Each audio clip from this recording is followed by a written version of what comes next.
Hello and welcome to the Glen Rovers and St Nick's GA Club in Cork, where some legendary hurlers down through the years have applied their trade. From Jack Lynch, Christy Ring, Tomas Mulcahy, Patrick Horgan, the Downey brothers and many, many more. But one man that stands with all these galaxy of stars is the great Seanie McGrath, a legend for Cork and the Glen Rovers. Down through the years, Seanie would have applied his trade with the minors with Cork all the way through to All-Ireland glory in 1999 in HQ, and the weather was pretty bad that time. But of course, you take that All-Ireland title at any stage. Well, the cheer is about to go up from the Cork supporters as Mark Landers leads out Cork into the 1999 All-Ireland hurling final.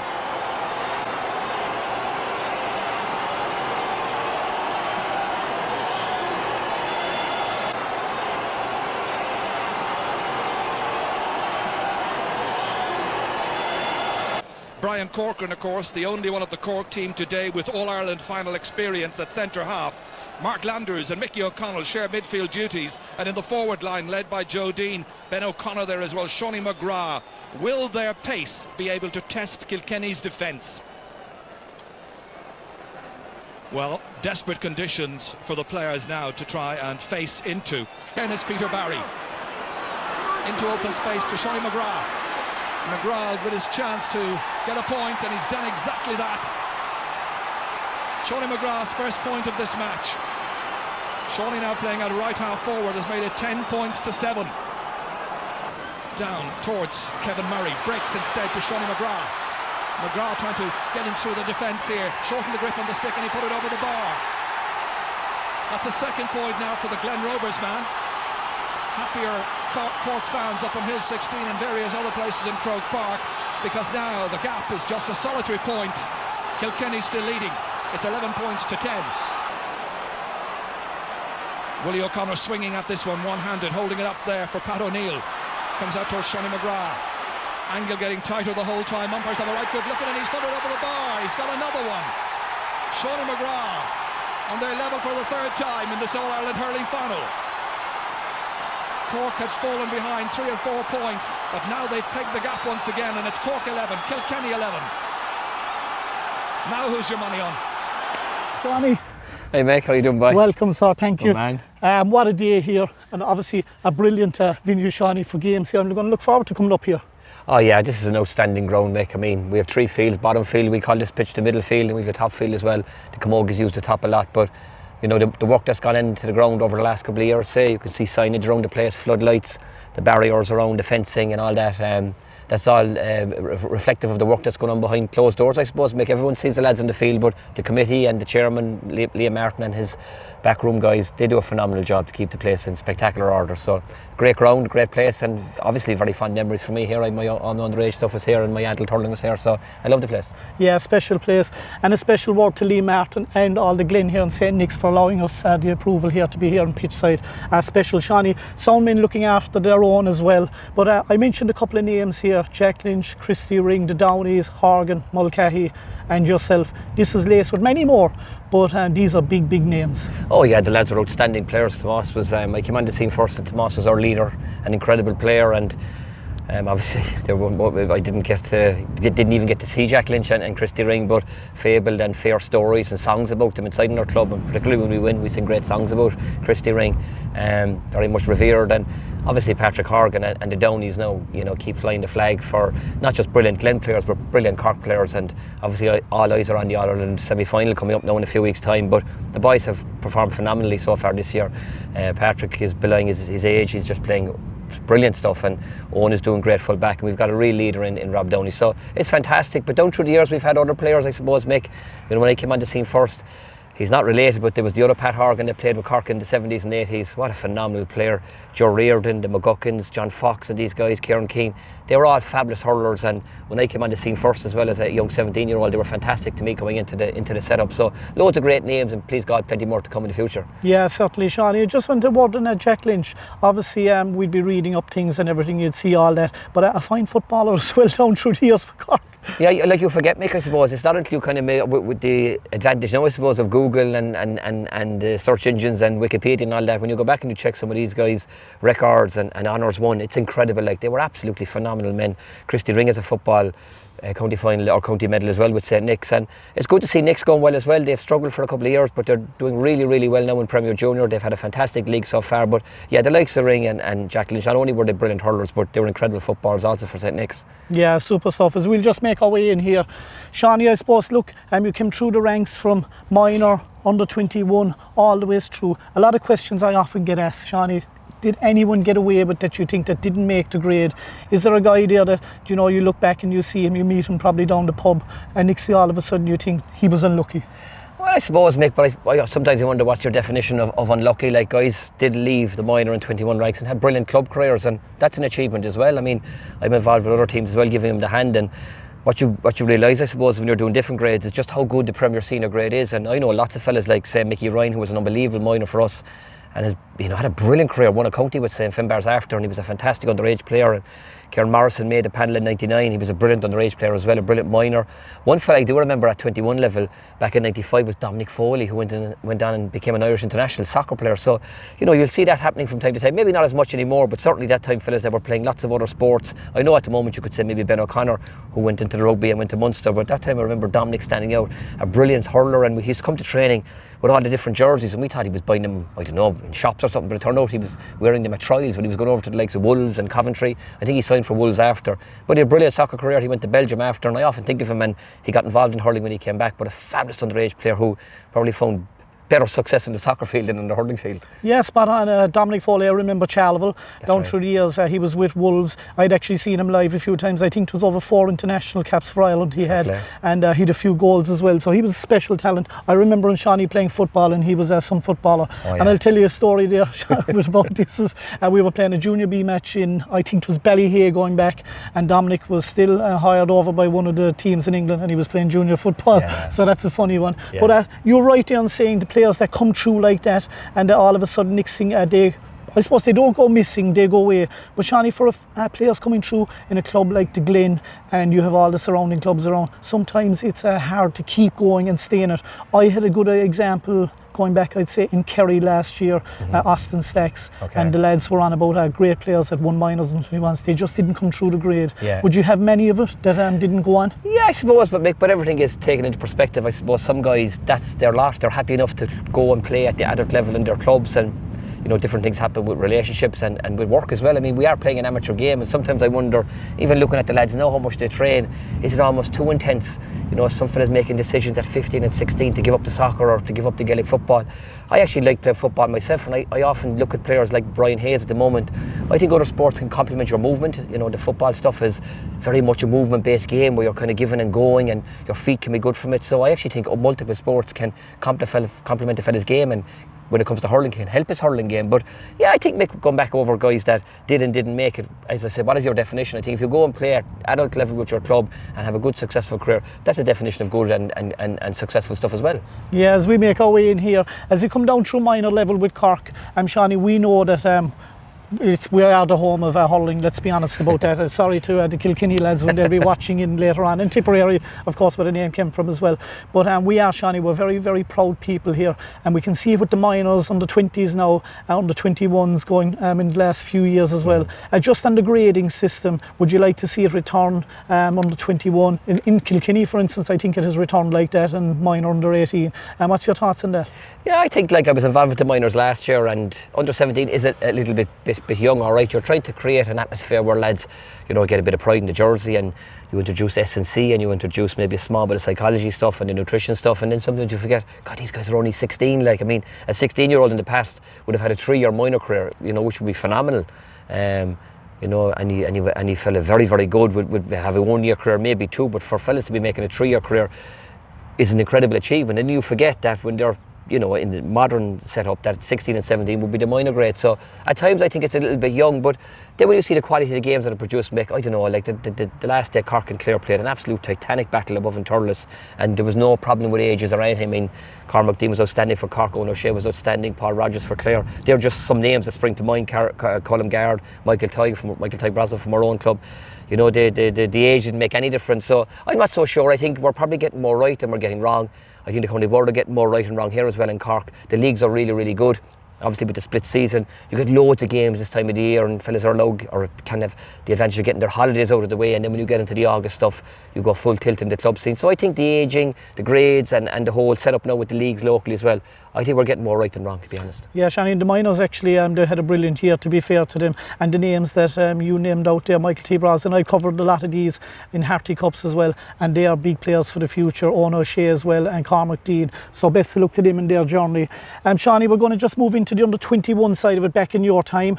Under-21s is probably you're moving into the man era of the game where, strength and conditioning is really, I suppose back in your time, it was unheard of really. Yeah. It was maybe a gym. I remember Richie Power saying one time there was no gym, he never heard of it until Brian Cody arrived. So when did it arrive for you?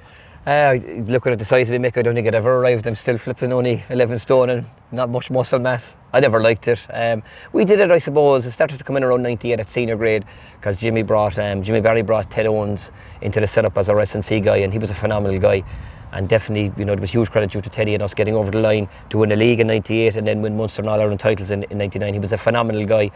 But it just wasn't for me. I was always paranoid and a little bit superstitious. I was worried that muscle mass would negate against my speed, which was wrong, that's completely wrong. But at the time I was worried that I might lose some speed because I didn't have much else going for me. I suppose I had a touch and I had great pace, so I was worried that if I got too bulky I'd lose pace, so I kind of half bluffed the gym, to be honest. But certainly at 21 level, I was at 21 in 94, 95, 96. We had the Cannon in 94 and 95, and we had Bertie Oak in 96, and they were very enjoyable years because it was just hurling and skill stuff, and the training was good, but it wasn't over the top either. We played lots of matches in training, and we had a great run. We were unlucky in 95 and 94, but we had a great run in 96.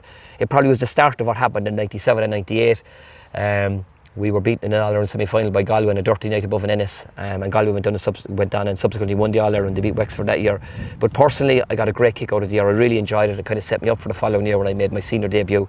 But certainly gyms and all that, Mick, were miles from our vocab. Yeah, and when you're saying in the minor, I suppose, Seanie, just for the viewers when you'll be viewing in later on, and what position would you have always been with the minors and then moving on to 21s? What was it like there? I never would have said I was a kind of a quintessential corner forward that was kind of hanging around the box, because I didn't have that knack of getting goals. I was probably more of a point scorer and waiting on the edges for breaks, so I kind of hovered between those positions. I might start in the corner. If I was struggling, I'd come out to half forward line. If I was struggling again, I'd get the curly finger to the sideline. But I played it loose, that was my kind of game. Joe Dean was a real corner forward. There was lots of real corner forwards out there, but I wasn't in that bracket, so I kind of hovered between those positions. Mick, kind of left, any of the left and right, that never bothered me, but I wouldn't say I was just a corner forward. I kind of played between both half forward line and the corner forward position. Yeah, and would you agree, I suppose, going forward for the likes of all the younger players after yourself when you retired, you give hope for you don't have to be this big unit inside in the full forward line, you don't have to be 6'5". I think maybe you give a lot of hope for a lot of fellas just similar size to yourself as well going forward. Yeah, I think the biggest ingredient a fella needs to play if he really wants to push on is have a bit of heart. I think having heart and determination, and it can come in different forms. Obviously you don't have to be going around bumping fellas if you're not capable of it, but show a bit of heart when you're going to the ball. Go to the ball at pace. So I always say to Les when I'm doing a bit of coaching, go to the ball with pace and have intent, and if you're a forward, try and throw the ball over the bar. Play with a bit of unselfish stuff. And if you're a defender, just be really, really tight. I love the touch-tight stuff. And I know the game has changed, Mick, and there's loads of formations and fellas playing in triangles, but I still like the old style defending. And when you're in attack, I think if you play with great heart and determination, it's half the battle, to be honest. Yeah, certainly. And moving on, I suppose, look to the All-Ireland glory. As we said there, we spoke back in January there a few years ago about this. This it probably didn't come out of the blue that often for us, like we were normally favourites and all that going forward. But at this time, it kind of, Kilkenny were going well, as you said. I read a column. They had the great DJ Carey and all these great players, but he bust out of that Munster Championship, and back doors and stuff were coming in around that time as well. But this was a major, it was a major win. I always remember it going back through the years that Kilkenny were red hot favourites here. They were red hot favourites, Mick.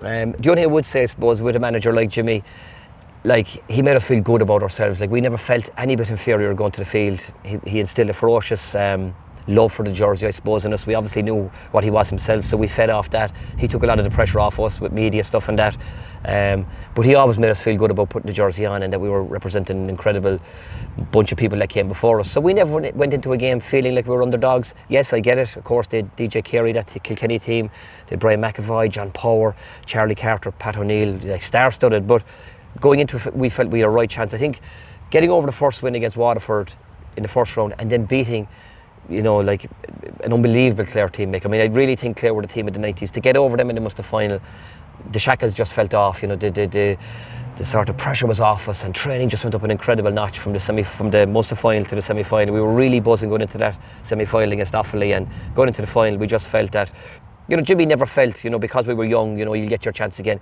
He really put the pressure on us to go for it, give it a rattle, and if you put your best foot forward, you have a chance, and that's exactly what happened. And even though the game was a dreary kind of a game, it was low scoring, it was a wet day, as Jimmy said before, the record books will always show we still won it. Yeah, 100%. And just the word in the Munster Championship, a lot of players you see now, they know all the players that are coming in, they know all their games. It's so much they're watching and analysing, probably too much. Yeah. But for yourself, during Munster Championship into the All-Ireland Series back in the day, had you any man marker that you didn't want to see again?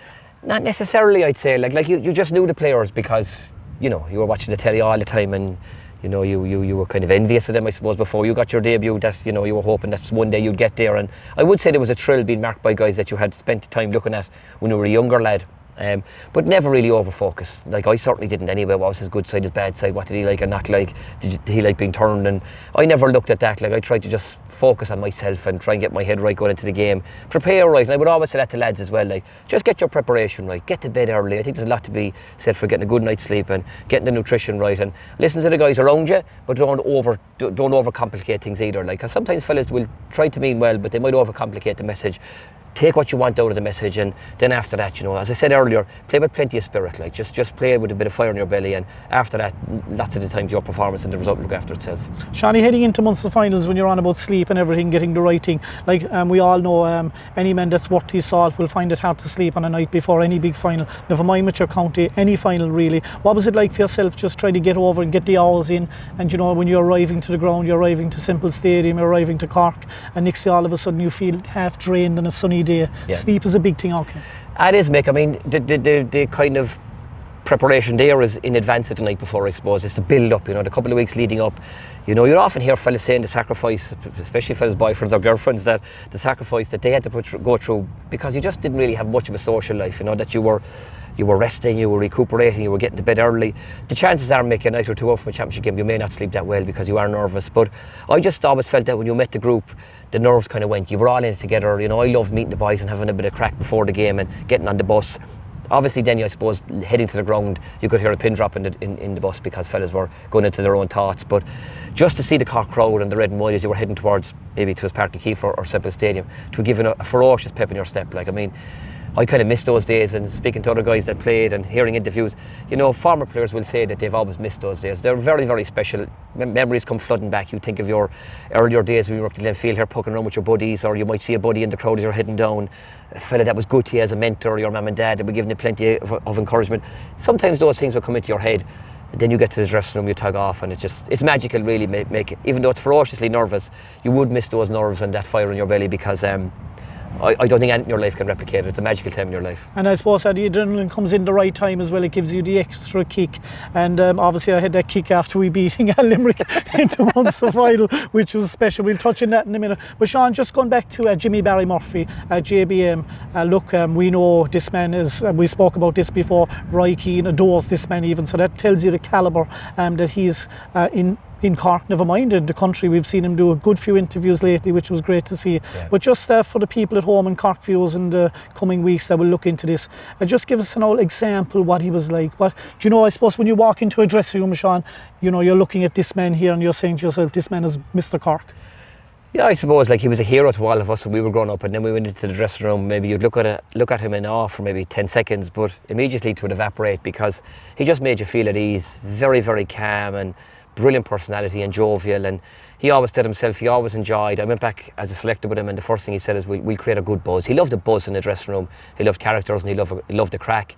But especially in all different ways, making some I'll disclose and others I won't, or I'll disclose less. Well, I'll disclose none of them, to be honest, because I just think he was so special and said things to you that, you know, just gave you a ferocious lift. It was just little moments maybe when you were down, he might give you a tip on the shoulder. He just had an unbelievable knack of getting it right, like, and getting the team right. And you know, he played in so many big games himself over the years. he just knew when the moment was there to really crank it up, whether that was in the training ground. A lot of the time it was in the training ground, Mick, or in the dressing room. So a special guy, and an unbelievable character, as you said, a hero not just to us but to Rocky. So. Yeah, special stuff. As we just move in here, Seanie, we'll just we had 99, but I suppose, look, we better touch on, I know we won the Munster Championship last week, but this is probably the All-Ireland title is a long time coming, even though the lads they're doing their level best now. And I had a word about this with a fella that I won't name. I suppose when we look back, we'll just say, for instance, Cork didn't win the All-Ireland title. My question that we spoke about, I don't think they can be ever said they didn't supply the All-Ireland, fair enough if they don't. I don't think they can ever be questioned again. I don't think so, Mick. I think what the Cork hurlers in the last couple of years have done just for the whole morale in the county when it comes to GAA has been phenomenal. And I'd be a great football fan as well, and I hope the footballers, continue to deliver. They had a fantastic win lately against Roscommon, but I suppose there is something special with the hurlers, and the fanfare and the buzz around the place has been phenomenal. Winning an All-Ireland would be richly deserved, but you said it yourself, Mick, it may not happen. Like it's very hard to win these titles. So the fact that it's gone on 20 years, I think that needs to be parked as well, even though you would hope that it will eventually happen. But certainly last year and this year have been, we've had some unbelievable days, and the night we had against Limerick last year, was probably one of the best GAA occasions I think that most Cork fans would say they ever witnessed. It was absolutely phenomenal, and you're playing against, I mentioned Clare in the 90s. I mean, this Limerick team are up there with the best of them. Like, they're absolutely phenomenal, and when they have been backs to the wall over the last couple of years, they've always come out on the other side, on the right side. But to beat them twice last year was a phenomenal achievement, and to get the win over them after such a drubbing a couple of weeks ago just goes to show how good that team is and how good Pat is. So hopefully we get the results over the next few weeks. But you're right, Mick, I think what they've done for Cork GAA over the last couple of years has been phenomenal. Yeah, 100%. While we're doing this interview here, Tipperary and Galway will be playing on the Saturday. Seanie, I suppose Tipperary and Galway, this is a difficult one for Tipperary as well. We'll see who'll reach Cork in the semis. But Galway are coming in here, I think, really under the radar. I always said in this, the Kilkenny backs are the best backs in the country. We can talk about Limerick backs are great, but I've seen these guys firsthand, and they are the best backs in the country, no question on that. They conceded 1-2 to Galway from play, and there was a lot of talk that Galway's performance in the forward line was poor. But as I said, Seanie, I think they're coming in under the radar here for Tip. Mick, it's how many times has it happened in the past? I mean, we go way back to 2000. We played Offaly in the semi-final, and they had played, I think it was one of the northern teams, it might have been Derry in the quarter-final, and they limped over the line, and then Offaly overturned us a couple of weeks later. So these things can happen in sport. The one thing Galway have is they have loads of talent, loads of natural hurlers that on their day are as good as what's out there. The question is, like, can they deliver on that big day? And the last day against Kilkenny, they kind of showed for 15 minutes in the second half what they're capable of, but the other minutes were very, very poor, Mick. So they need more support up front for Cathal Mannion. They need Conor Whelan. I know he's playing out the field, but I always feel that they need him scoring. Like, he's a phenomenal hurler. He's capable of 4 or 5 points a game. His scoring rate has gone down simply because he's so far out the field. So they need to get him right, get his position right. I know what Micheál O'Donoghue was doing to try and get him in there as a playmaker, but if they just tweak a few things, you're right. I think they've every chance of beating Tipperary. And then again, whoever plays us, Mick, will feel that they've earned the right to be in an All-Ireland semi-final. They'll be 1 game away from an All-Ireland final. We have no God-given right to beat whether it is Galway or Tipperary. So I think you're right, it could be a very, very dangerous game for Tipperary. They'd want to be really, really wired into the task at hand, because on paper Galway are as good as what's out there. Yeah, and I suppose as you said, that's the same for us no matter who we meet. Tipperary, I suppose, will be gunning for us if they get through, Seanie, because this will be the third game. You can talk about trilogies with Limerick. This is certainly going to be one if they get through. But there is a sign in Tipperary, and everyone can see it. The underage system is like a revolving door. It's like Real Madrid coming through, Seanie, and they mean business as well. Absolutely, Mick. I mean, you see what James Woodlock did with the minors in the last couple of years. Brendan Cummins was unlucky not to win last year and won a 20 All-Ireland this year. So they're coming through, like, there's no question or doubt about it. And Liam Cahill is a super senior manager. And the kind of blend that he's gotten right with the seniors in the 20s by allowing them even play on the Wednesday night before a senior championship game. There's a good harmony between both managements. You don't always get that. So, and they're too proud of county. They're not going to be down for too long more, Mick, I believe. And this year, who knows? This year could be their year. I mean, they felt that they probably did okay, even though we beat them well. But they probably felt they did okay in the earlier round of the championship, because with 14 men, they got 24 or 25 points against us. So that goes to show how potent they can be in attack. So yeah, they're a quality side with loads happening at underage, and they're not that far away from making their own breakthrough. Yeah, 100%. And myself and Seanie are well aware, whether it's Galway or Tipperary, both of these games will be 50-50, whoever we meet. Sean, we suppose we'll move on to the Cork Munster final. It was a savage win, a penalty shootout wise. What's your thoughts on it? Do you like it? Obviously we won, we love it. Yeah. But what's your thoughts on it? We can see it being changed as well. Yeah, I probably will, Mick. In the immediate aftermath, I did my own piece in the paper, and I said that I really enjoyed it, because I thought it was absolutely phenomenal night. And obviously when you're on the right side of a result like that, you're for it. But on reflection and having kind of looked at the thing over the last couple of weeks, I'm not so sure. Like, you know, I mean, you know, when a team goes to the well and empties the well, and you know ends up being level after extra time, then you'd have to say that it merited a replay. On the night, it was absolutely phenomenal drama that you've never seen before. Incredible stuff from Patrick Collins in goals, some incredible goals. An awful way for Limerick to lose it, but I suppose you get selfish in those moments. We've had so much heartache over the last couple of years. We took it, Mick, and gladly took it, because you know, I think you know, if we had to go and play them a third time, and potentially, depending on how the results go, and if we keep winning and they keep winning, to have to play them a fourth time if we get to an Ireland final would be just off the charts altogether. So enough of them, I think. To maybe play them 3 times would be enough. To have to try and go to a fourth time doesn't bear thinking about, Mick. Yeah, 100%. I suppose when we look back at the Munster final, going probably into the game, there was, I think it was a Limerick led once at some stage like that. It just shows you, after turning around a 16 point, Cork kept going, and they only got ahead maybe once or twice in that game. But Seanie, I suppose when we look at the likes of Limerick, we look at Declan Hannon. He was unlucky with the penalty, but that man owes them nothing. Absolutely not. Owes them nothing, Mick. I mean, he's got a phenomenal record as captain, and you know, it just goes to, I just thought from a Cork perspective, staying in the game was crucial, even though we had the win and only led by 3 or 4 points at half time.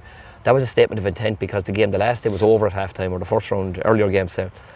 So that was a huge statement for Cork, and gave them the belief. I think Cork, when they have belief, you know, are very hard to stop. So the fact that they went in, you know, ahead at half time and not kind of coughing up early scores was a huge statement. From a Limerick perspective, it just goes to show how good they are. Like, we threw everything at them, we threw the whole kitchen sink at them, and they kept coming back for more.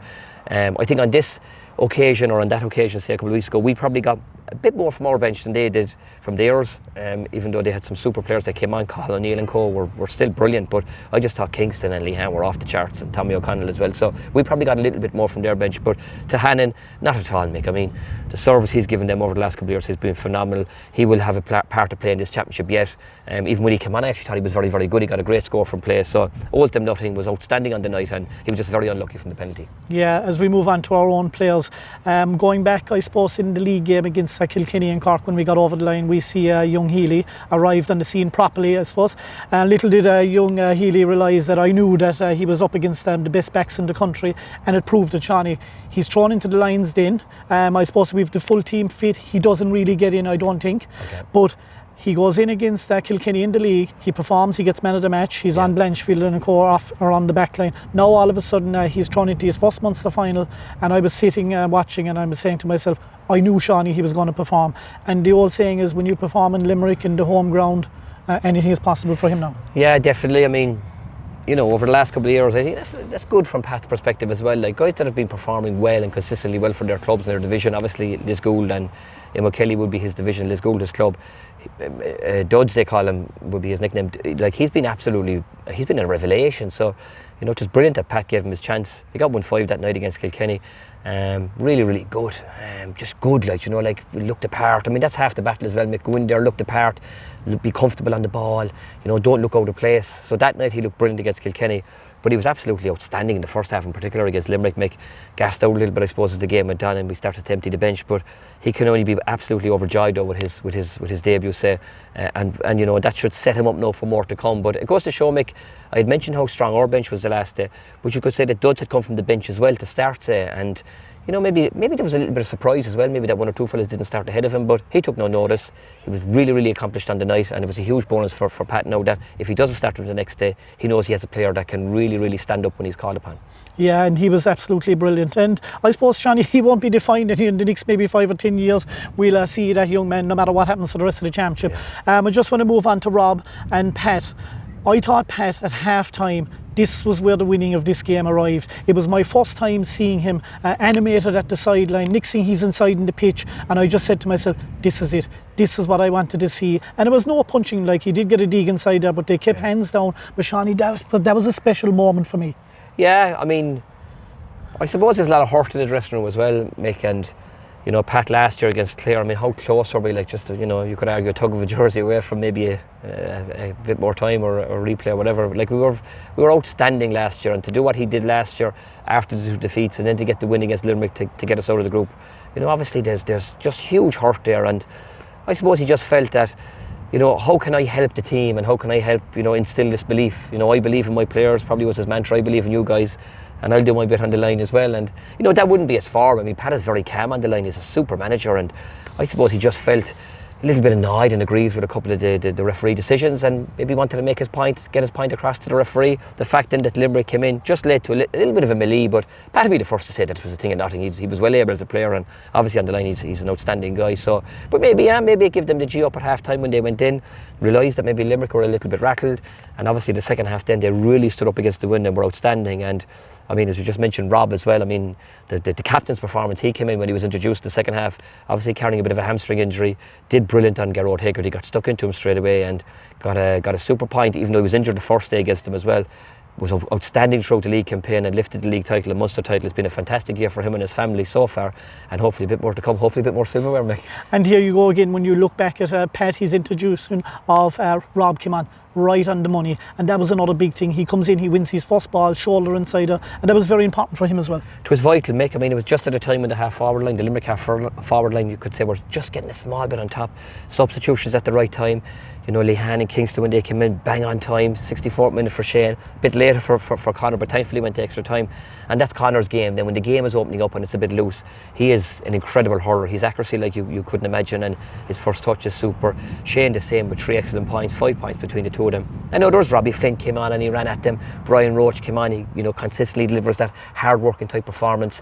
And I thought Tommy O'Connell, I thought Tommy last year in the All-Ireland final changed the game, and he did very much the same as well the last night against Limerick. So, you know, Pat got it right with the timings. The players then when they went in had to deliver, and they returned the favour to the manager. I thought they were brilliant. Yeah, I remember the subs coming back on against Clare. I think Pat wasn't too happy about this, but as you said, Kingston and the lads coming in here this time, they hit the ground running, and that's what they need to do. When you can do it, Seanie, against Limerick, you should be able to do it against anyone. You'd imagine so, Mick. No two games are the same. You know, it doesn't necessarily mean that, but yeah, I mean, if you can play well against the elite and you've every chance of performing consistently, and that's the big thing. You know, you've got to be consistent in this game. I mean, you can't have a game and pour for 2 and a good again. You've got to be consistent, got to be getting your scores, got to be defending well, got to be contributing for the team.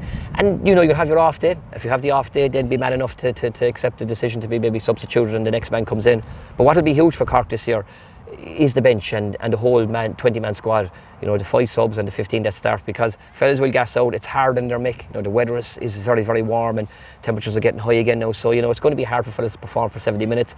Be man enough to do your stuff when you're in there. Accept it if you're being substituted, but when you get a chance to come in, you just got to deliver. Seanie, I suppose before we finish up, the final word, Munster Championship, brilliant, we bridged that gap. All Ireland, I suppose we're 50-50, we're like anyone that we know that Limerick are clear favourites still, but the Munster Championship, I suppose that was a brilliant one, to get another trophy, I suppose to keep everyone off of their backs, because we see the setup that happened at the start of the year, and they were set up, the Cork team, you know, by saying that they're going to win this, they're going to win that, and that was wrong, Seanie. It wasn't nice to see either. No, Mick, but no, maybe people get giddy because, you know, that's a reflection of how well we were doing, but, you know, probably didn't do the team any favours either. At the same time, they'd be first probably to admit that, but they can't control that. They can only control inside their own camp and try and keep the noise out. It can be difficult, of course, because they're, as I said earlier, they're the amateur players that are out and about and working and meeting fellas on the job, and they're hearing things. But, you know, once they get into that camp, once they insulate themselves as best possible, then they've got a chance. You know, what happens over the next couple of weeks will depend on form, injuries. You know, small things sometimes can go against you. You know, you could just lose a bit of form at the wrong time. So fellas staying sharp now for the next few weeks, getting the sessions in and getting the maximum out of the sessions, that'll be crucial. And a bit of luck as well, Mick. You know, every team that's successful will always say, how about the ball going the right way, goalie make a mistake, get on the edge of it and maybe get a sneaky break and get an old goal. You know, a bit of luck, a good preparation for the next few weeks, and please God on the 5th we'll be rocking and rolling, ready to go for the semi-final. And hopefully, last word, I suppose I was looking back at the All-Ireland final last year and I saw you interview with Damien Lawler pitch side. You said you were going to have a drink, Seanie, that time with him. We would have been the first one. If we win, I suppose you'll have one, if we can land the All-Ireland. I had a 50th the other night, Mick, and I had no drink, and fellas that know me well would say I'd be better off without a pint. Half mate. Brilliant stuff, Seanie. A pleasure as always. Brilliant, And hopefully we'll see each other here in the coming months and here. You'd never know. Great stuff. Seanie, Great work, Mick. Fair play, brilliant, mate. thank you. So Thank we'll you. let you stroll away there, Seanie. That is the views of one of the greatest Cork legends of all time as he makes his way out of here of the Glen Rovers club.